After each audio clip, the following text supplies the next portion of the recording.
No SUV exemplifies more practice than the Rolls-Royce Cullinan. Under a hood finished off with the soul of happiness is a rich smooth twin super V12 with up to 592 pull that is secured to an 8-speed programmed transmission. All-wheel drive is standard, just like a Lodge that is so delicately cushioned and calm. Its quiet at 70 miles each hour is unclear from a separation chamber. Mentor entryways open majestically for passage into the back seat, which is pretty much as agreeable as a thick calfskin sofa. This is a vehicle that mitigates the spirit.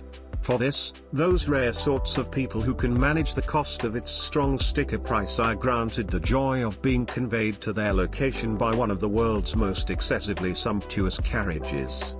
The dark identification Cullinan Blue Shadow private assortment is added for 2024. Motivated by the region over the world's surface where space starts, known as the Kármán line, the Blue Shadow Cullinan will be restricted to only 62 units.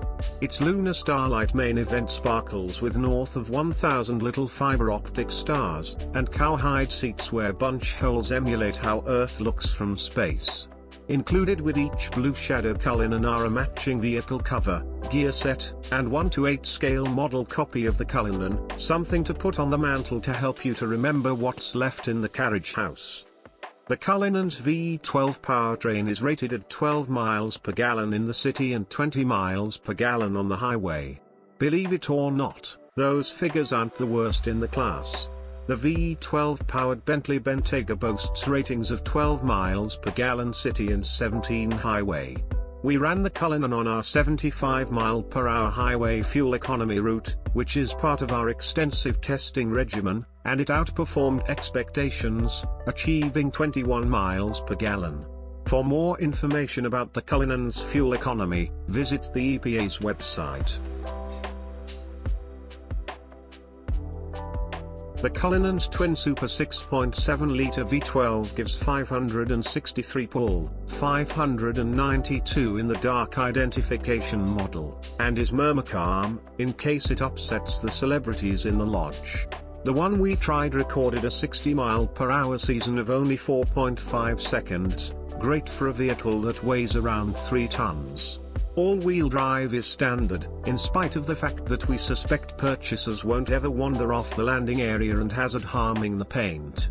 The Cullinan rides on an air suspension that gets data from a street checking camera and naturally changes the vehicle's level to make up for defects in the asphalt.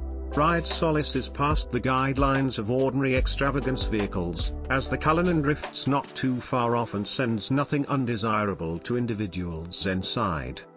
The roomy lodge is lined in box grain calfskin, sheep fleece covering, lovely wood trim, and processed aluminium highlights.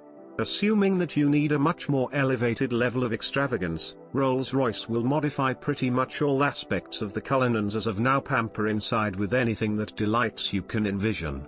The main moles in this generally debauched space are the completely computerized measure bunch that misses the mark on style of a simple arrangement and the standard back seating that is basically as resolute as a recreation area seat. Essentially, purchasers can correct the last option issue by optioning the 2-seat second line with flexibility and backrub capabilities. The outside is exemplary Rolls-Royce. However, the vehicle's liftgate setup permitted the brand to fit the freight region with a discretionary review suite comprising of a couple of calfskin-wrapped seats and a little table that jump out of the floor. This is by a wide margin the most lavish method for taking in a polo match at the Nation Domain. Despite the fact that this SUV is a reasonable break from custom for the celebrated English brand, it's as yet a positive Rolls-Royce inside and out.